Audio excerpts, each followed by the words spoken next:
لله وحده والصلاة والسلام على من لا نبي بعده وأشهد أن لا إله إلا الله وحده لا شريك له وأشهد أن محمدا عبده ورسوله. قبل اس سے کہ پروگرام کی شروعات کی جائے میں شیخ محترم فضیلت الشیخ زبیر مدنی حفظہ اللہ سے گزارش کروں گا کہ وہ مسندی خطابت پر جلوہ افروز ہو جائے.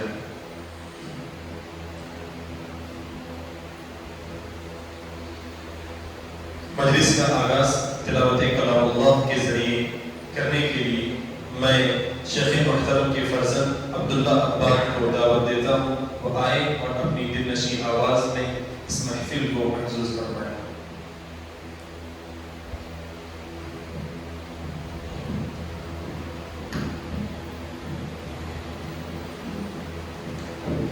السلام علیکم ورحمۃ اللہ وبرکاتہ. اعوذ باللہ من الشیطان الرجیم. بسم اللہ الرحمن الرحیم. ما قلت لهم إلا ما أمرتني به أن اعبدوا الله ربي وربكم وكنت عليهم شهيدا ما دمت فيهم فلما توفيتني كنت أنت الرقيب عليهم وأنت على كل شيء شهيد. إن تعذبهم فإنهم عبادك وإن تغفر لهم فإنك أنت العزيز الحكيم. قال الله هذا يوم ينفع الصادقين صدقهم لهم جنات تجري من تحتها الأنهار خالدين فيها أبدا رضي الله عنهم ورضوا عنه ذلك الفوز العظيم. لله ملك السماوات والأرض وما فيهن وهو على كل شيء قدير. السلام عليكم ورحمة الله وبركاته.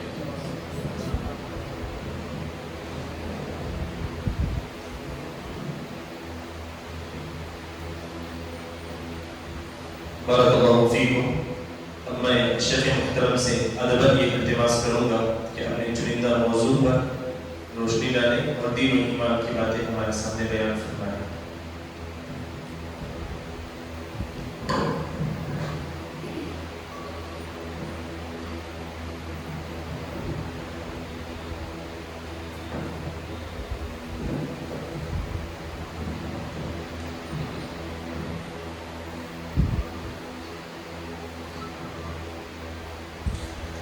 السلام علیکم ورحمۃ اللہ وبرکاتہ. الحمد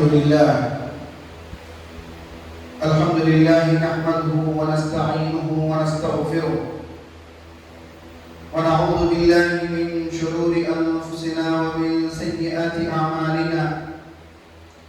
من يهده الله فلا مضل له ومن يضلل فلا هادي له. وأشهد أن لا إله إلا الله وحده لا شريك له وأشهد أن محمدا عبده ورسوله. يا أيها الذين آمنوا اتقوا الله حق تقاته ولا تموتن إلا وأنتم مسلمون.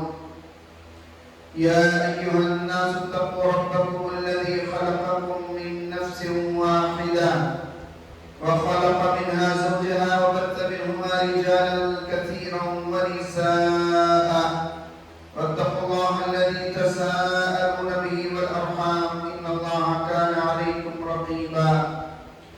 يا أيها الذين آمنوا اتقوا الله وقولوا قولا سديدا يصلح لكم أعمالكم ويغفر لكم ذنوبكم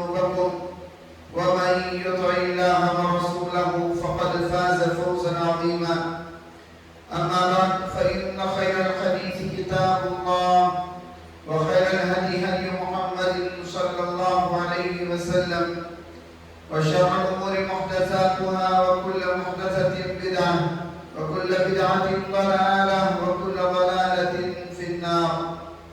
فأعوذ بالله السميع العليم من الشيطان الرجيم من همزه ونفخه ونفثه. بسم الله الرحمن الرحيم. اليوم أكملت لكم دينكم وأتممت عليكم نعمتي ورضيت لكم الإسلام دينا. وقال عز وجل: إن الدين عند الله الإسلام. وقال: ومن يبتغي غير الإسلام دينا فلن يقبل منه وهو في الآخرة من الخاسرين. معزز سامعین، نوجوانوں، بزرگوں، عزیز بچوں اور معزز خواتین، میں اللہ رب العالمین کا شکر بجا لاتا ہوں کہ مزید ایک اور مرتبہ آپ کے اس علاقے میں پہنچ کر کچھ اہم باتیں ان حالات کے لحاظ سے آپ کے سامنے رکھوں، اس امید کے ساتھ کہ آج کے اس پرفتن دور میں کتاب و سنت کی عظمت، کتاب و سنت کے مقام اور مرتبے کو جانتے ہوئے کتاب و سنت پر عمل کرنے کی کوشش کرنے کے لیے، کتاب و سنت کی باتیں سمجھنے کے لیے ہم لوگ یہاں جمع اور اکٹھا ہوئے ہیں۔ اللہ رب العالمین کی بے شمار نعمتیں ہیں، رب العالمین کے بے شمار احسانات ہیں۔ یقیناً ان نعمتوں کو ہم شمار نہیں کر سکتے، گن نہیں سکتے۔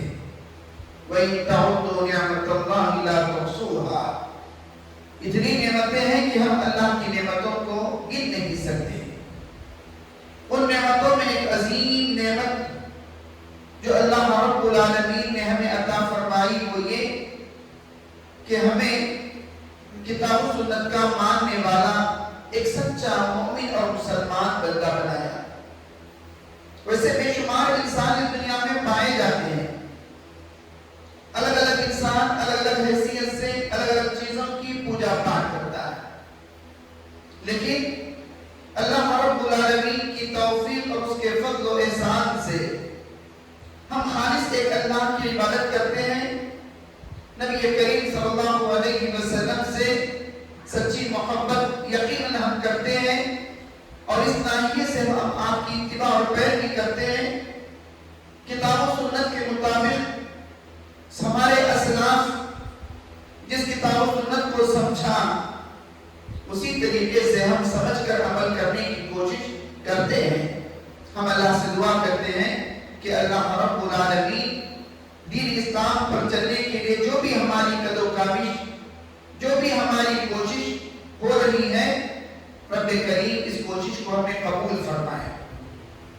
حضرات، دین اسلام یقین اللہ کی بہت بڑی نعمت ہے۔ اللہ رب العالمین نے اس آیت کریمہ کو اليوم اکملت لکم دینکم واتممت علیکم نعمتی ورضیت لکم الاسلام دینا، اس آیت کریمہ کے نزول کے حوالے سے یہ بات کہ دین اسلام اب کامل اور مکمل ہے۔ اس کے اندر نہ کسی قسم کے کسی چیز کے اضافے کی گنجائش ہے اور نہ اس کے اندر کمی ہم کر سکتے ہیں۔ دین کامل اور مکمل، اور اس دین سے اللہ رب العالمین راضی برضا، اللہ رب العالمین اس دین سے خوش ہے۔ اور کہا ان الدین عند اللہ الاسلام۔ دنیا میں نہ جانے کتنے ادیان ہیں، کچھ سماوی ہیں، کچھ ارضی ہیں، آسمان سے اتارے ہوئے بھی کچھ مذاہب ہیں اور کچھ لوگوں کے بنائے ہوئے اپنے ہیں، لیکن سچا دین اللہ کے یہاں پسندیدہ دین اگر کوئی ہے دین اسلام ہے، تو اسی پر ہمیں چلنا ہے، اسی کے مطابق عمل کرنا ہے۔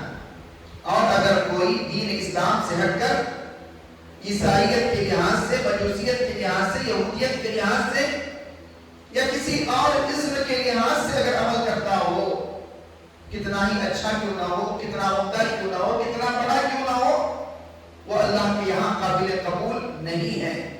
وَمَن يَبْتَغِ غَيْرَ الْإِسْلَامِ دِينًا فَلَن يُقْبَلَ مِنْهُ، اللہ کہتا ہے کہ ہرگز اس کا معامل اللہ کے یہاں قابل قبول نہیں ہو سکتا۔ تو پتہ یہ چلا دین اسلام یہ اللہ کی بہت بڑی نعمت ہے۔ جب یہ نعمت ہے، اس نعمت کی قدر ہونی چاہیے، اس نعمت کی قدر ہونی چاہیے اور اس نعمت کے مطابق زندگی گزارنے کی ضرورت ہے، اور پوری کوشش ہو کہ ہمارا خاتمہ ہو تو اسی پر ہو، جیسا کہ اللہ نے فرمایا وَلَا تَمُوتُنَّ إِلَّا وَأَنْتُمْ مُسْلِمُونَ، تم ہرگز مت مرو مگر مسلمان بن کر، فرما بردار بن کر، اطاعت گزار بن کر، کتاب و سنت کی پابندی کرتے ہوئے تمہارا انتقال ہونا چاہیے، بلکہ اس کے لیے دعا بھی مانگنی چاہیے، توفنی مسلما والحقنی بالصالحین، اللہ تو مجھے وفات دے، تو مسلمان بنا کر حالت اسلام میں میرا انتقال ہو، رب العالمین تو مجھے یہ توفیق نصیب فرما۔ تو دین اسلام یہ اللہ رب العالمین کی عظیم نعمت ہے، یہ نعمت ہمارے پاس موجود ہے، اس کی قدر کریں اور اس کے مطابق زندگی گزاریں، حالات کچھ بھی ہوں، ہر حالت میں ہم کتاب و سنت کی اتباع اور پیروی کریں، اور کتاب و سنت کی اتباع اور پیروی ہی یہ دین اسلام ہے جو اللہ رب العالمین نے کتاب اللہ کی شکل میں اور نبی کریم صلی اللہ علیہ وسلم کے فرمودار احادیث سنت کی شکل میں اللہ رب العالمین نے ہمیں عطا فرمایا۔ الا انی اوتیت الکتاب ومثلہ معہ، سنو اللہ رب العالمین نے مجھے کتاب عطا فرمائی اور اسی کے مثل ایک چیز یعنی نبی کریم صلی اللہ علیہ وسلم کی سنت اللہ رب العالمین نے عطا فرمائی ہے۔ تو کتاب و سنت فہم سلف کی روشنی میں، سلف صالحین کی فہم اور ان کی سوچ کے مطابق ہم کتاب و سنت پر چلنے کی پوری کوشش کریں، تاکہ ہم دنیا میں بھی کامیاب ہو سکے اور آخرت میں بھی ہم کامیاب ہوں، سرخرو ہوں، اور آخرت میں جہنم کی آگ سے بچ سکے اور جنت میں ہمیں داخلہ ملے۔ میں آپ کے سامنے کچھ اہم باتیں کتاب و سنت کی روشنی میں رکھتا ہوں۔ سب سے پہلی بات یہ عقیدہ توحید، توحید یا ایمان، یہ دین اسلام کی یہ بنیاد ہے، یہ اساس ہے، دین اسلام کی یہ بنیاد ہے، یہ اساس ہے۔ یعنی اللہ رب العالمین نے جس مقصد کے لیے ہمیں پیدا کیا وہ یہ کہ اللہ کی عبادت کرنا، خالص اللہ کی عبادت کرنا، یہ ہماری اپنی زندگی کا مقصد۔ وما خلقت الجن والانس الا ليعبدون، جنوں اور انسانوں کو رب العالمین نے جو پیدا کیا صرف اللہ ہی کی عبادت کرنے کے لیے، اللہ ہی کی عبادت کے لیے جب اللہ نے ہمیں پیدا کیا تو اس پر جمے رہیں، ڈٹے رہیں، اور اس لحاظ سے ہم اپنے ایمان کو مضبوط سے مضبوط پر کریں۔ ایمان یہ زبان سے اقرار کرنا، دل سے سچا جاننا اور عمل کرنا، اور جیسے جیسے ہم عمل کریں گے نیکی ہم سے ہوگی، ایمان بڑھے گا، اور جیسے جیسے ہم نافرمانی کریں گے ہمارا ایمان گھٹے گا۔ تو عقیدہ توحید اور ایمان کو مضبوط کرنے کی ضرورت ہے۔ ایسا کیوں؟ اس لیے کہ ابراہیم علیہ السلام کی اس دعا کو آپ جانتے ہوں گے کہ ابراہیم علیہ السلام نے رب العالمین سے کہا وَجْنُبْنِي وَبَنِيَّ أَن نَعْبُدَ الْأَصْنَامَ، مجھے اور میرے اولاد کو، مجھے اور میری اولاد کو بتوں کی پرستش سے تو ہمیں بچائے رکھنا۔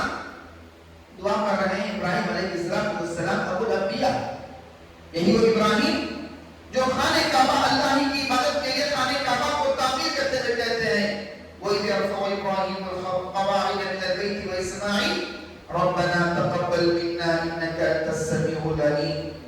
خانہ کعبہ جو اللہ کی عبادت کے لیے انہوں نے تعمیر کی، جو پہلا گھر تھا، یہی وہ نبی اور رسول کہتے ہیں اللہ مجھے اور میری اولاد کو بتوں کی پرستش سے بچائے رکھنا۔ تو پتہ یہ چلا، پتہ نہیں کہ کب عقیدہ توحید کو ہم چھوڑ دیں، دین ایمان ہم سے چھوٹ جائے، یہ ممکن ہے، یہ ہو سکتا ہے، تو اس کے لیے عقیدہ توحید کو مضبوط کریں، ایمان کو مضبوط کریں، کبھی شرک ہماری زندگی میں نہ آئے، کبھی کفر ہماری زندگی کے اندر نہ آ جائے۔ حالات جب بد سے بدتر ہو جاتے ہیں، ایک صبح میں مومن ہے تو شام میں کافر بن جائے گا۔ حالات اس طرح کے رونما ہوں گے، اس طرح کے حالات پیدا ہوں گے، اسی لیے اپنے ایمان کو مضبوط کریں، اپنے عقیدے کو مضبوط کریں، اس لیے کہ یہ بہت ہی اہم نعمت ہے عقیدہ توحید کی مضبوطی اور ایمان کو مضبوط کرنا۔ اس سلسلے میں نبی کریم صلی اللہ علیہ وآلہ وسلم سے عائشہ صدیقہ رضی اللہ عنہ بیان فرماتی ہے، اے اللہ کے رسول صلی اللہ علیہ وسلم، ایک شخص ہے عبداللہ ابن جدعان، زمانے جاہلیت میں یہ حجاج کی بڑی خدمت کرتا تھا، حجاج کو کھلاتا پلاتا اور یہ صلہ رحمی کرتا، یعنی خیر کے بڑے کام کیا کرتا، حالت شرک میں تھا۔ تو عائشہ صدیقہ رضی اللہ عنہ فرماتی ہے، اے اللہ کے رسول صلی اللہ علیہ وسلم، اس کی یہ خوبیاں، اس کی یہ نیکیاں، اس کی یہ اچھائیاں، کیا اس کو یہ فائدہ دے گی، نفع اس سے ملے گا؟ اللہ کے نبی صلی اللہ علیہ وسلم نے صاف کہا، لا، نہیں، آخرت میں اسے کچھ فائدہ نہیں ہوگا۔ کیوں؟ اس لیے کہ اس نے کبھی اپنی زبان سے یہ نہیں کہا رب اغفر لی خطیئتی یوم الدین، اے اللہ قیامت والے دن تو مجھے معاف فرما دے، میرے غلطیوں کو معاف کر دے۔ یعنی اس کا ایمان نہیں تھا۔ پتہ یہ چلا اگر ایمان نہ ہو، اعمال صالحہ کرے، خیر کے کام کرے، اچھے کام کر لیں، ایسے اچھے کام کا کوئی وزن اللہ کے یہاں نہیں ہے۔ اسی طریقے سے اگر شرک میں آدمی ملوث ہے تو شرک کی حالت میں کیا جانے والا کوئی بھی نیک عمل، اچھا عمل اللہ رب العالمین قبول نہیں کرتا۔ یہ تو آیتیں آپ نے بارہا سنی، اللہ کے نبی سے بھی مخاطب ہوا رب العالمین، اور انبیاء کی جماعت کا ذکر کرنے کے بعد بھی کہا، رب العالمین کہتا ہے لئن اشرکت لیحبطن عملک، اگر آپ نے شرک کیا آپ کے سارے اعمال ضائع برباد اور نقصان اٹھانے والوں میں سے آپ ہو جائیں۔ وَلَوْ أَشْرَكُوا، اگر انبیاء کی یہ جماعت اگر انہوں نے بھی شرک کی تو ایسی صورت میں ان کے سارے اعمال ضائع اور برباد۔ جب نبیوں کے لیے، اللہ کے نبی کے لیے رب العالمین کا یہ فرمان ہے، ہم اور آپ اگر اللہ کی عبادت میں اگر دوسروں کو اگر شریک کریں، کہاں سے ہمارا عمل مقبول ہوگا، قابل قبول ہوگا؟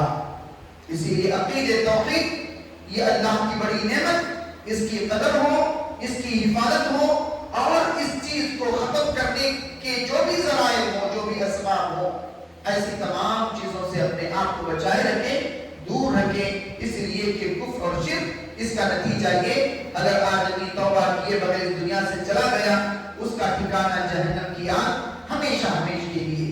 اور وہ اگر وہ خواہش اور تمنا وہاں کرے، اے کاش اس آگ سے بچنے کے لیے زمین پر اگر سونا دینا چاہے، فدیہ دینا چاہے، آگ سے بچنا چاہے، کبھی وہ آگ سے بچ نہیں سکے گا۔ ان الذين كفروا وماتوا وهم كفار فلن يقبل من احدهم ملء الارض ذهبا ولا فضة۔ اللہ کہتا ہے زمین دھر اگر کفر کی حالت میں اگر کوئی مر جائے، شرک کی حالت میں کوئی مر جائے، زمین پر اگر سونا بھی فدیہ میں اگر دے دے اور آگ سے بچنا چاہے، ہرگز وہ بچ نہیں سکے گا، اس کا یہ فدیہ قابل قبول نہیں ہوگا۔ ایسے انسان پر اللہ کی لعنت، فریقوں کی لعنت، سارے لوگوں کی لعنت ایسے شخص پر ہوگی۔ اس لیے کفر سے بھی بچیں اور شرک سے بھی بچیں۔ اور شرک کو بارے میں اللہ نے فرمایا وَمَن يُشْرِكْ بِاللَّهِ، جو شرک کرے گا فقد حرم اللہ علیہ الجنہ، جنت حرام، اس کا ٹھکانہ جہنم کی آگ، کوئی مدد کرنے والا اس کی مدد نہیں کر سکے گا۔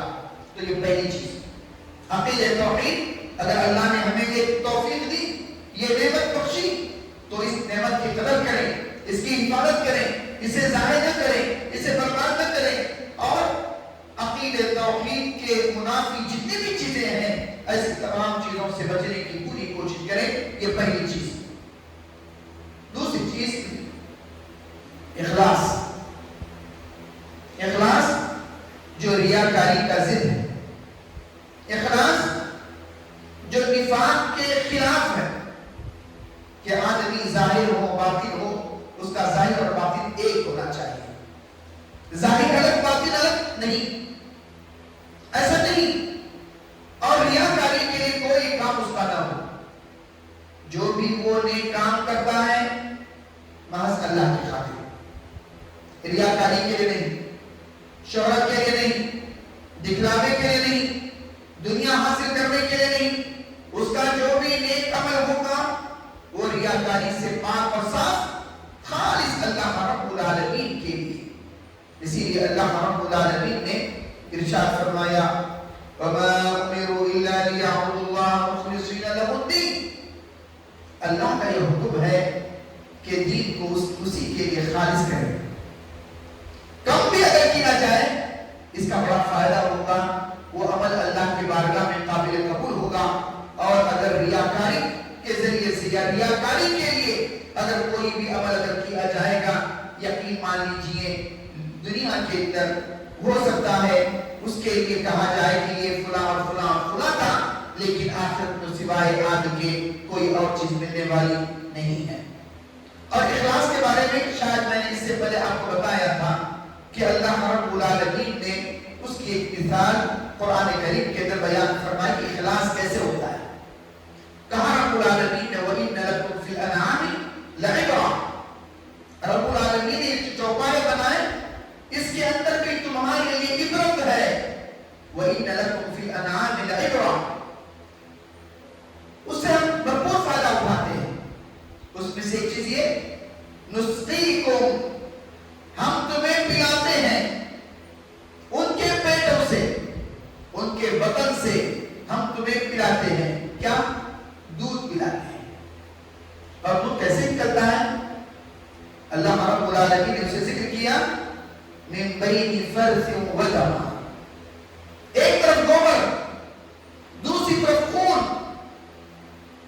گوبر کی نالی کی ہو اور دوسری طرف خون کی رگیں ہیں, اور ان دونوں کے درمیان سے لبن خالصا, جو دودھ نکلتا ہے بالکل خالص, اس کے اندر کسی قسم کی کوئی ملاوٹ نہیں. سائغ للشاربین, پینے والوں کے لیے بڑی لذیذ اور لذت والی اور مزیدار. اب دودھ کو دیکھ لیں, کبھی کیا اس کے اندر گوبر کی یا پیشاب کی بو آتی ہے؟ نہیں آتی. کیا اس کے اندر خون کی رنگت اس کے اندر ملتی ہے؟ بالکل خالص. تو عمل بھی ہمارا ایسے ہی خالص ہو, ریاکاری سے پاک ہو, دنیا داری سے پاک ہو, خالص محض اللہ کے لیے ہو, اللہ رب العالمین کی رضا کے لیے ہو, اللہ کی خوشنودی کے لیے ہو, اور آخرت کا اجر و ثواب حاصل کرنے کے لیے ہو. یہ اللہ رب العالمین نے ایک مثال یہاں بیان فرمائی ہے. منافقین بھی نبی کریم صلی اللہ علیہ وسلم کے زمانے میں کچھ عبادات کیا کرتے تھے, عبادات میں شریک ہوا کرتے تھے. منافقین یعنی وہ جو ظاہر میں تو مسلمان حقیقت میں کافر. ایک تو خالص مسلمان, ایک خالص کافر. تیسرے منافقین ظاہر میں مسلمان لیکن حقیقت میں وہ مسلمان نہیں ہے. یہ بعض عبادات کرنے کے لیے باقاعدہ مسلمانوں کے ساتھ شریک ہوتے, جمع ہوتے. ان میں سے نماز کا بھی اللہ رب العالمین نے ذکر کیا. خاص نمازوں میں شریک ہوتے, ان نمازوں میں شریک نہیں ہوتے جہاں عام طور پر اندھیرا ہوتا, لوگ دکھائی نہیں دیتے, جیسے عشاء ہو, جیسے فجر ہو. لیکن ہاں اگر ان نمازوں میں اگر کوئی چیز کسی چیز کے بٹنے کے بارے میں اگر انہیں معلوم اگر ہو جاتا, اگر وہ چل کر نہیں آتے تو چوٹر کے بل آ جاتے. اس طرح کے الفاظ اللہ کے نبی صلی اللہ علیہ وسلم نے ذکر کیا. مال کے لیے کوئی تحفہ ملے گا, کچھ گفٹ ملے گا, کوئی انعام ملے گا, اس لیے آ جاتے. تو اللہ رب العالمین نے اہل نفاق کے بارے میں فرمایا وَإِذَا قَامُوا إِلَى الصَّلَاةِ قَامُوا كُسَالَى وَإِذَا قَامُوا إِلَى الصَّلَاةِ نماز کے لیے ولو بالفرض اگر کھڑے بھی ہوئے قَامُوا كُسَالَى سستی اور کاہلی کے ساتھ کھڑے ہوتے. اس کا مطلب یہ ہے کہ مومن کبھی سستی اور کاہلی کے ساتھ نماز نہیں پڑھتا، شوق کے ساتھ پڑھے گا. اللہ رب العالمین سے وہ قریب ہو رہا ہے، قریب ہونے کا موقع ہے، تو سستی اور کاہلی اس سے نہیں ہوتی، بلکہ وہ پورے احتیاط کے ساتھ نماز پڑھتا ہے. منافقین وَإِذَا قَامُوا إِلَى الصَّلَاةِ قَامُوا كُسَالَى يُرَاءُونَ النَّاسَ. دوسری چیز اللہ نے بیان فرمائی لوگوں کو دکھلانے کے لیے. مومن پڑھتا ہے اللہ کو راضی کرنے کے لیے، اللہ رب العالمین کو راضی اور خوش کرنے کے لیے، کسی کو دکھلانے کے لیے نہیں. یُرَاءُونَ النَّاسَ ان کا حال یہ ہے کہ وہ لوگوں کو دکھلانے کے لیے. وَلَا يَذْكُرُونَ اللَّهَ إِلَّا قَلِيلًا. تیسری چیز بیان فرمائی بہت کم اللہ کو یاد کرتے ہیں، بہت کم اللہ کو یاد کرتے ہیں. جبکہ اللہ کے نبی صلی اللہ علیہ وسلم نے فرمایا ریاکاری کے لیے پڑھی جانے والی نماز نماز نہیں ہے بلکہ وہ شرک ہے. ریاکاری کے لیے رکھا جانے والا روزہ وہ روزہ نہیں ہے، وہ شرک ہے. ریاکاری کے لیے دیا جانے والا صدقہ وہ بھی شرک ہے. اسی لیے مومن کی عبادت یا مومن کی اطاعت وہ خالص اللہ کے لیے ہو، اللہ کی رضا کے لیے ہو، اس کے اندر ریاکاری بھی نہ ہو، اس کے اندر دنیا داری بھی نہ ہو. اللہ کے نبی صلی اللہ علیہ وسلم نے ہجرت کا ذکر کیا. ہجرت ایک عبادت ہے، یعنی ایک جگہ کو چھوڑ کر دوسری جگہ جانا. جیسے نبی کے زمانے میں صلی اللہ علیہ وسلم مکہ کی زندگی مسلمانوں کے لیے بند ہوئی، مکہ چھوڑ کر مدینہ پہنچے. حدیث اللہ کے نبی نے فرمایا انما الاعمال بالنیات، اعمال کا دار و مدار نیتوں پر ہے. نیت اگر صحیح عمل قابل قبول، نیت اگر بگڑی ہوئی تو عمل اس کا مردود اور اس کا وہ عمل قابل قبول نہیں ہوگا. پھر آپ نے ہجرت کا ذکر کیا. اگر ہجرت ایک ہی دو طرح کے آدمی ایک کام کر رہے ہیں، مکہ سے مدینے کی طرف ہجرت کر رہے ہیں. ایک آدمی ہجرت کر رہا ہے اللہ کے لیے، رسول اللہ صلی اللہ علیہ وسلم کی اطاعت اور فرمانبرداری، تو اس کی وہ ہجرت قابل قبول، ہجرت کا اجر ملے گا، ثواب ملے گا. جیسا کہ آپ نے فرمایا الاسلام یہدم ما کان قبلہ. ایک غیر مسلم مسلمان ہو گیا تو اسلام لانے سے پہلے اس سے جو غلطیاں ہو گئی اسلام کی وجہ سے سارے کے سارے گناہ معاف. اسی طریقے سے جو ہجرت کرے گا اللہ کے خاطر نبی صلی اللہ علیہ وسلم کی اتباع و پیروی میں، تو ہجرت سے پہلے جو گناہ ہوں گے اللہ ان تمام کو منہدم کر دیتا ہے.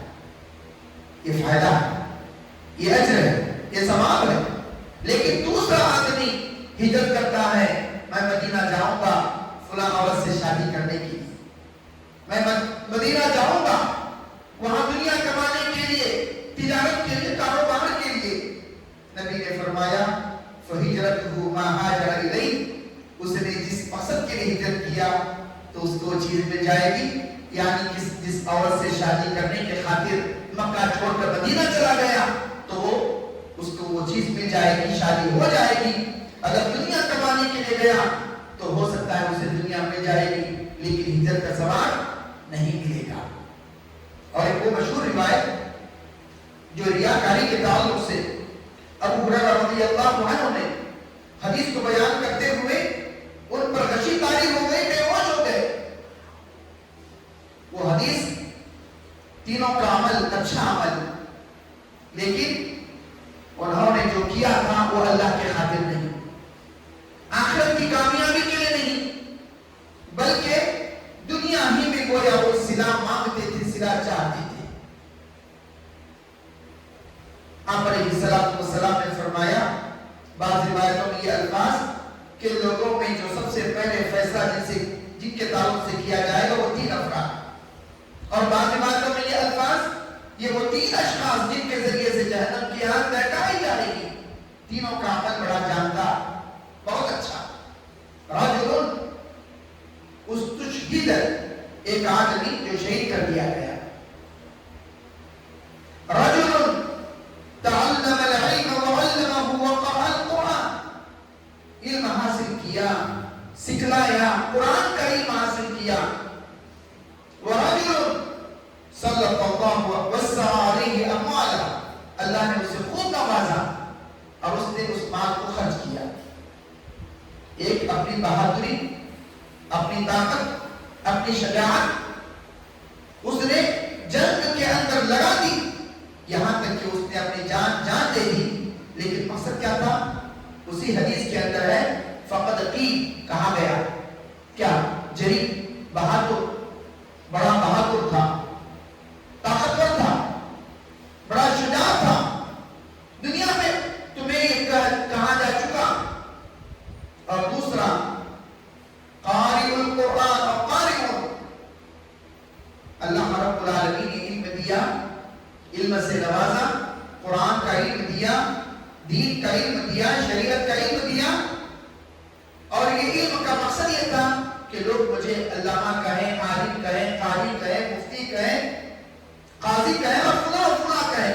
فقط قیل، دنیا کے اندر تمہیں یہ لقب مل گیا، دنیا کے اندر جو تم چاہتے تھے وہ چیز تمہیں مل گئی.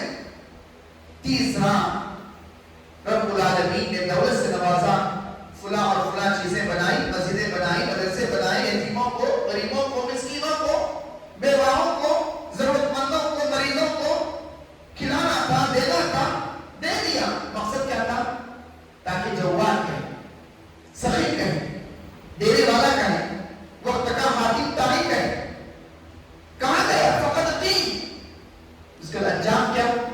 اسی حدیث کے اندر انجام بھی ہمارے نبی صلی اللہ علیہ وسلم فرمایا ثم امر فسحب على وجهه ثم القي في النار.